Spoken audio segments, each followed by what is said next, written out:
Étant descendante directe d'esclaves, Michelle Obama a dû affronter les personnes les plus cruelles et se battre contre les pires obstacles. La pauvreté, le racisme, le machisme et des origines familiales inconnues qui viennent de l'époque de l'esclavage il y a plus de 200 ans. I wake up every morning in a house that was built by slaves.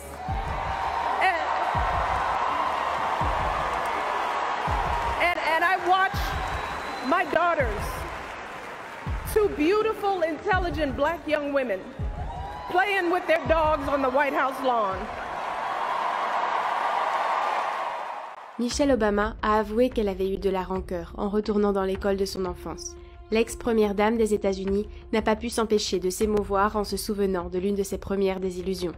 L'université de Princeton, c'est trop haut pour toi, lui a dit la conseillère d'orientation, détruisant ses rêves. She just decided that the dream I presented was wrong. Michelle n'a de toute façon pas écouté et elle a persisté, jusqu'à ce qu'elle réussisse à étudier à Princeton puis à Harvard. Mais elle a aussi eu de mauvaises expériences à l'université. Par exemple, lorsque la mère de sa colocataire a obligé sa fille à déménager pour des raisons racistes. Chacun de ces moments ont marqué le caractère et la personnalité de l'avocate.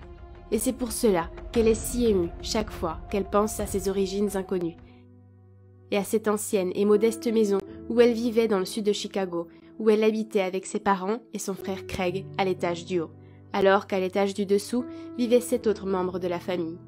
Son père était atteint de la sclérose en plaques, mais il travaillait tous les jours dans une usine de production d'eau potable pour subvenir aux besoins de sa famille. My dad was our rock.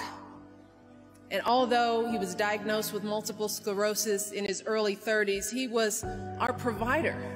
He was our champion, our hero.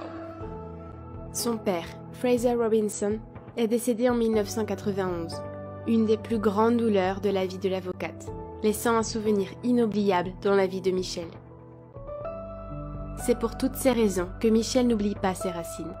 Dans son autobiographie « Devenir », elle renforce l'idée de toujours se souvenir de là d'où l'on vient. Je suis l'ex-première dame des États-Unis et je suis descendante d'esclaves. C'est important de maintenir ici la vérité. La grand-mère de mon grand-père était une esclave. Il s'agissait de Melvina Shields, une esclave née en Caroline du Sud. Melvina a eu un fils quand elle était adolescente d'un père inconnu. Ce fils a été appelé Dolphus et il était l'arrière-grand-père de Marianne Shields, la mère de Michelle. Un bon exemple de comment l'histoire a avancé jusqu'à arriver à la Maison Blanche.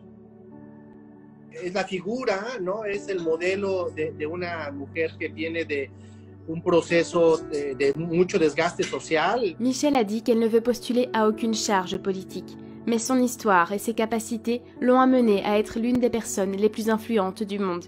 Certains disent même qu'elle pourrait être la prochaine vice-présidente des États-Unis. Michelle Obama tiene, yo diría, dos grandes alternativas. La primera de ellas es poder dar un salto importante o cualitativo desde el punto de vista político para poder avanzar hacia un liderazgo político que le podría llevar eventualmente a ser una alternativa muy atractiva como vicepresidenta acompañando a Joe Biden. Qui sait si un jour elle décide d'aspirer à plus, et si Michelle Obama décide de se battre pour quelque chose, rien ne l'arrête. Our hope that if we work hard enough and believe in ourselves, then we can be whatever we dream, regardless of the limitations that others may place on us.